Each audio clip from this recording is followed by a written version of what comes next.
മന്ത്രിമാറ്റ വിഷയത്തിൽ NCP ദേശീയ നേതൃത്വം ഇന്ന് സംസ്ഥാന നേതാക്കളുമായി സംസാരിക്കും. ഇന്ന് രാവിലെ 11 മണിക്ക് മുംബൈയിലെ YB ചവാൻ സെൻട്രലാണ് കൂടിക്കാഴ്ച.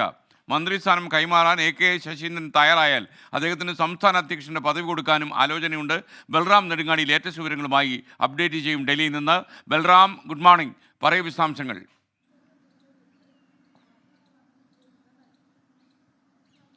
Good morning SKN. NCPയുടെ മന്ത്രിമാറ്റം സംബന്ധിച്ചുള്ള നിർണായക ചർച്ചകളാണ് ഇന്ന് നടക്കുന്നത്.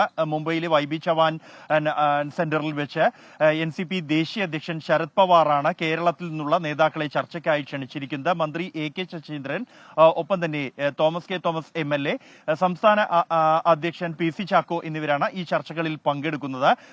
ഈ NCPയിലെ മന്ത്രിസ്ഥാനം 2.5 വർഷത്തിന് ശേഷം തനിക്ക് നൽകാൻ നേരത്തെ ധാരണയുണ്ടായിരുന്നു എന്ന് അവകാശപ്പെട്ടുകൊണ്ട് തോമസ് രംഗത്തെത്തിയതോടെയാണ് തർക്കം ഉടലെടുത്തത്. തുടർന്ന് ഇക്കാര്യത്തിൽ തീരുമാനമെടുക്കാൻ സംസ്ഥാന നേതൃത്വത്തിന് ശരത് പവാർ വിടുകയും എന്നാൽ തോമസിന് അനുകൂലമായ ഒരു നിലപാട് സംസ്ഥാന നേതൃത്വം കൈക്കൊള്ളുകയുമായിരുന്നു. അതേസമയം ഈ വിഷയത്തിൽ CPMന്റെ പിന്തുണ AK ശശീന്ദ്രന് ഉണ്ട്.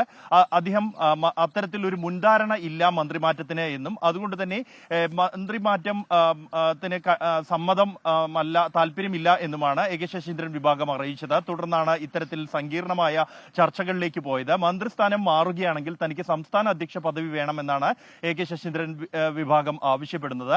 അല്ലാത്ത പക്ഷം MLA സ്ഥാനം ഉൾപ്പെടെ രാജിവെക്കും എന്ന് അദ്ദേഹം വ്യക്തമാക്കുന്നു. അങ്ങനെയെങ്കിൽ ഒറ്റ MLA ഉള്ള പാർട്ടിക്ക് മന്ത്രിസ്ഥാനം ലഭിക്കില്ല. NCPക്ക് മന്ത്രിസ്ഥാനം ഇല്ലാത്ത സാഹചര്യം ഉണ്ടാകും. ഈ തർക്കങ്ങൾ പരിഹരിക്കുന്നതിനാണ് ഇന്നത്തെ നിർണായക ചർച്ചകൾ. മന്ത്രിസ്ഥാനം ആർക്ക്, ഒപ്പം സംസ്ഥാന വിവരങ്ങൾ നൽകിയത് അരുൺജി പറയുന്നു. SKN, good morning Arun. മാധ്യമങ്ങളും മാധ്യമപ്രവർത്തകരും വിമർശനങ്ങൾക്ക് അതീതരല്ല. തീർച്ചയായിട്ടും അവരും വിമർശന വിധേയമാകുക തന്നെ വേണം. പക്ഷേ വിമർശിക്കുമ്പോൾ അത് സഭ്യമായ ഭാഷയിൽ വേണമെന്നാണ് അവരും പറയുന്നത്. 24-ൻ്റെയും SKNൻ്റെയും ഏറ്റവും വലിയ വിമർശകനാണ് ഞാൻ. താങ്കൾ ആ വിമർശനം തുടരണം എന്ന് തന്നെയാണ് എൻ്റെ അഭിപ്രായം.